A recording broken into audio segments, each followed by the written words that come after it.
রাজস্থানের ইতিহাসে রাজমাতা গায়ত্রী দেবী এক উজ্জ্বল নাম। সৌন্দর্য, আভিজাত্য এবং দৃঢ়চেতা ব্যক্তিত্বে তিনি ছিলেন এক অনন্যা। ১৯১৯ সালের ২৩ মে কুচবিহারের রাজপরিবারে জন্ম তার। শৈশব থেকেই রাজকীয় পরিবেশে বড় হওয়া গায়ত্রী দেবী ছিলেন শিক্ষিত, আধুনিক ও বহুমুখী প্রতিভাধর। পরে জয়পুরের মহারাজ সাওয়াই মান সিং দ্বিতীয়কে বিয়ে করে হলেন জয়পুরের মহারানী।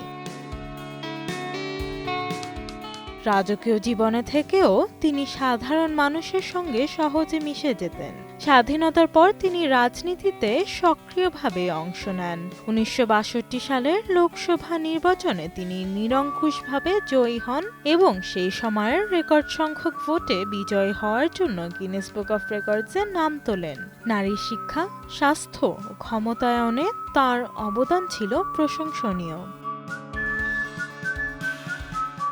বিশ্বখ্যাত সাময়িক ভোগ ম্যাগাজিন তাকে বিশ্বের ১০ সুন্দরী নারীর তালিকায় অন্তর্ভুক্ত করে। পশ্চিমা ফ্যাশন ও ভারতীয় ঐতিহ্যের মিশ্রণে তার পোশাক আশাক ছিল অনন্য। ঘোড়াদৌড়, শিকার, টেনিস সহ নানা রাজকীয় খেলায়ও তিনি পারদর্শী ছিলেন। তবে আভিজাত্যের বাইরেও তিনি ছিলেন দয়ালু ও সহানুভূতিশীল। গ্রামাঞ্চলের মানুষের সমস্যার সমাধানে তিনি প্রায়ই এগিয়ে যেতেন।